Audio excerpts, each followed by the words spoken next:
Les bases.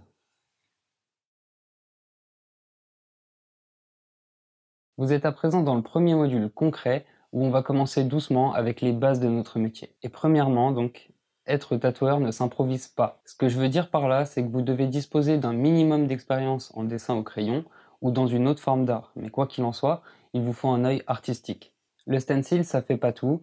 Il pourrait venir à s'effacer, ça vous obligerait à dessiner directement sur la peau, le fameux freehand, où votre séance peut aussi durer plus longtemps que prévu et s'étaler sur une deuxième. Donc étant donné qu'il faut pouvoir parer à tout type d'imprévu ou de modification, être à l'aise avec le dessin, c'est plutôt non négligeable. Pour ma part, je vous donne mon expérience personnelle.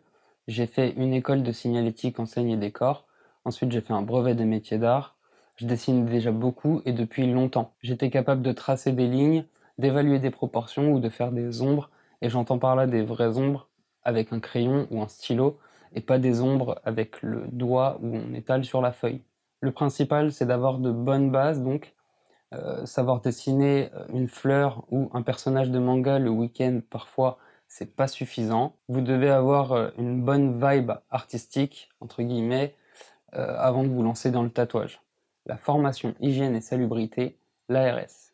En ce qui concerne la formation hygiène et salubrité, la déclaration à l'ARS, c'est également indispensable, c'est même obligatoire. Cette formation coûte en moyenne 250 € à 400 €, mais renseignez-vous en fonction de votre localisation, elle peut être payée par votre ville, par Pôle emploi ou d'autres organismes. Et bien sûr, vous trouverez ces centres de formation un peu partout dans toutes les grandes villes de France. Cette formation vous permet un bon apprentissage de tout le côté médical de l'acte. Premièrement, on y apprend à désinfecter la peau, avec les bons produits, les bons savons antiseptiques. Et deuxièmement, vous y apprendrez à nettoyer vos locaux dans les règles de l'art et avec les bons produits aussi. Ce qui pourrait vous éviter une amende en cas de contrôle, même si ça m'est encore jamais arrivé. C'est pas pour vous faire peur que je vous dis tout ça, c'est juste important et normal d'avoir des locaux propres.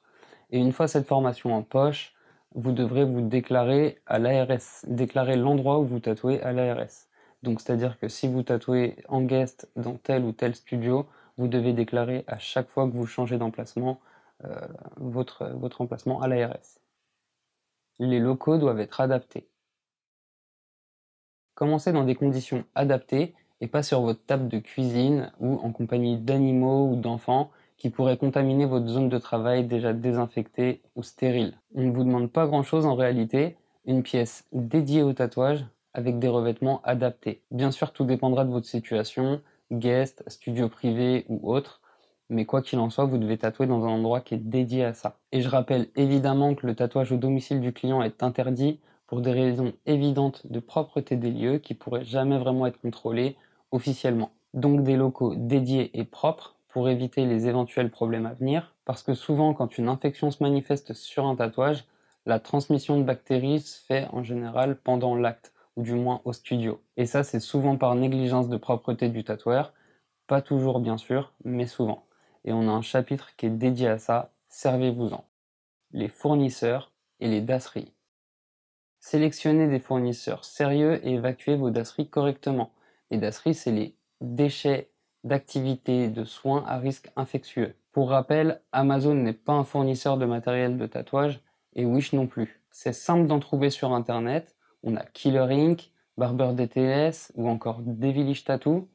Ce sont des fournisseurs officiels et vous serez donc sûr de la provenance de vos consommables ou encore de vos encres. Et pour ce qui est des dasseries, les déchets à risque, donc, eux, ce sont des sociétés spécialisées qui les ramassent et qui, dans un même temps, vous déposent des nouveaux sacs poubelles et des nouvelles boîtes jaunes pour vos aiguilles. Ça se présente sous forme de forfait dasserie et les tarifs varient en fonction de la quantité de déchets que vous aurez à évacuer chaque mois.